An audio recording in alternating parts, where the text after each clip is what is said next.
Welcome to the next lecture of unsymmetrical fault analysis. We have seen the introduction of unsymmetrical fault.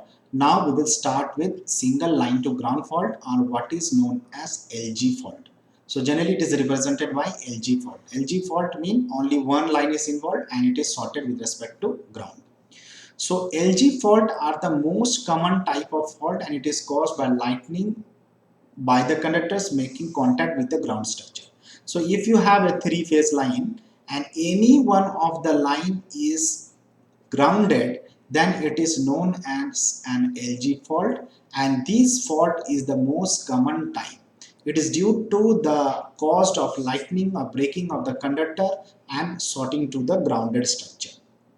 An LG fault occurred at node K. So if we take a node K at any of the phase, we have taken here the A phase and a fault impedance ZF, then the fault current flowing is IFA. So basically IFA is the fault current flowing in fault current flowing in phase A at the bus K through a impedance ZF. The relationship to be developed will apply only when the fault is on phase A, but any phase can be designated as phase A. So here we have considered that the fault has taken place, the LG fault has taken place at bus A, but phase A. This phase A can be considered here also or here also. So any phase can be considered as phase A. The condition at the fault bus K. So here, what is the condition of the voltage and current?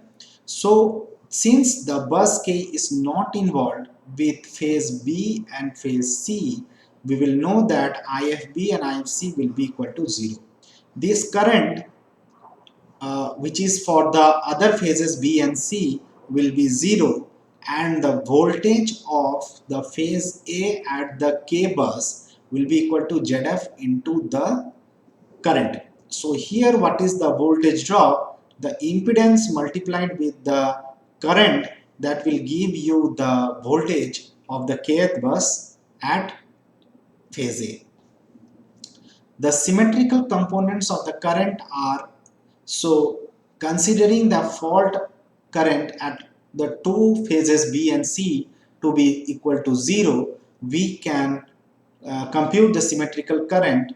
So zero sequence, positive sequence and negative sequence component for phase A is equal to this. So this we have already derived here in the previous lectures. So here we have taken the fault current at phase B is 0 and the fault current at phase C to be equal to 0, and this is a constant which is multiplied. Now here if we want to split it, so we got it that the zero sequence, positive sequence and negative sequence component are all equal to 1/3 of the fault current occurring at phase A. This implies that the three sequence current are in series for the LG fault. Since the current will be same only when a circuit is connected in series fashion and the magnitude is 1/3 of the fault current. So also we recall that the voltage of phase A for the zero sequence, positive sequence and negative sequence can be represented as in this manner. So this is the KVL equation that we have written. So the KVL equation of the voltage of negative, zero, positive and zero sequence component for all the phases. Here we know that the positive sequence and negative sequence are equal, so we can represent all these positive sequence can be represented with the zero sequence current, and the negative sequence can also represent with the zero sequence current, because the current in all the phases are equal. Now this is the voltage equation for the fault occurring at bus K for the phase A with zero sequence, positive sequence and negative sequence. So this KVL equation can be used, and further we note that the voltage of the A phase is basically 3 times ZF into the zero sequence component. So this we can explicitly written as VKA is the sum of zero sequence, positive sequence and negative sequence, and we take this from the previous equation, the value of the voltage, and put it here. So we'll finally get 3 times ZF into the zero sequence component of the current for the phase A. So we have to solve what is the value of the zero sequence component of the current. We know that zero sequence, positive sequence and negative sequence are equal, and by using this equation we can obtain the values of the voltage, values of the current at all these symmetrical component. So we get a voltage as Vf divided by the sum of 3 sequence component impedance plus 3 times the fault impedance. So this gives the current flowing, and since the current in the zero sequence, positive sequence and negative sequence are all equal, it means that these three are in series. Now we can draw the equivalent circuit. So here we have got the positive sequence, negative sequence and zero sequence. In the positive sequence alone, we have the pre-fault voltage Vf connected, and in the negative sequence and zero sequence we do not have any voltage.